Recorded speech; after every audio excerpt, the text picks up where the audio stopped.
मैं अभी कार से आया तो ड्राइवर जिस रास्ते से मुझे लेके आया तो वहां पर रास्ते में मैंने एक जगह देखी जहां पर बहुत सारे लोग थे जिनको कोई दुख नहीं था, कोई तकलीफ नहीं थी, सब लेटे हुए थे और किसी को कोई दुख ही नहीं था, तकलीफ ही नहीं थी। वो एक्चुअली एक ईसाइयों का कब्रिस्तान था। They don't have any problems। और आप भी चाहते हैं कि आपकी दुख तकलीफ दूर हो जाए। अब कितने लोग चाहते हैं उनकी दुख तकलीफ दूर हो जाए? हाथ कैसे रैपिड नीचे गए सबके ना यार। Problems are a sign of life my dear friends. Problems are the sign of life. जब तक हम जिंदा रहेंगे तब तक समस्या रहेगी। जिस दिन समस्या खत्म हो गई समझ लो जिंदगी खत्म हो गई। और जब आपकी जिंदगी में कोई समस्या ना हो ना तो घुटनों के बल बैठ जाना और ऊपर देख के बोलना, भरोसा खत्म हो गया क्या? अगर नहीं तो समस्या भेज, निपट लूंगा, चिंता मत कर।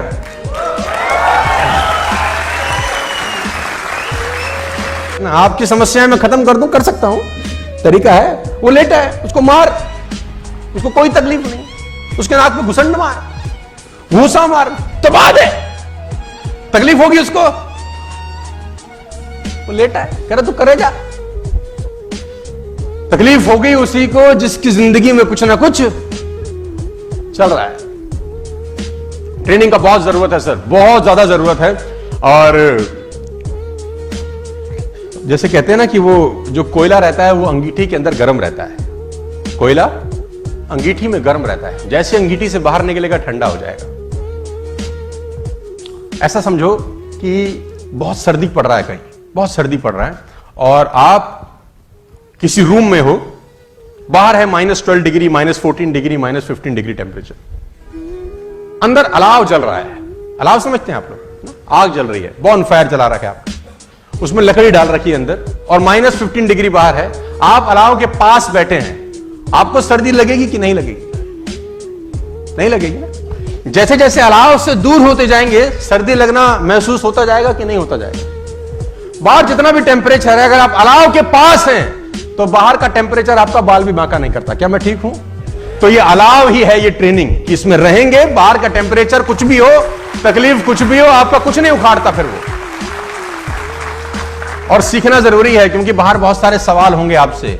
जब तक आपको पता नहीं होगा जवाब क्या देना, आपको बहुत तकलीफ आएगी। वो एक बहुत पुरानी सी कहानी है कि एक आदमी ना आंख चेक कराने चला गया। बहुत जगह सुनाया मैंने। आंख चेक कराने गया तो वेटिंग थी, तो सोफे पे बैठ गया। जो ऑप्टोमेट्रिस्ट था वो किसी आदमी की आंख चेक कर रहा था। तो उनके पास एक चश्मा सा रहता है ना, जो खाली रहता है अंदर। तो उसने उस आदमी को चश्मा लगाया और उसमें एक शीशा डाला। अब दिख रहा है तुझे? तो बोला ना।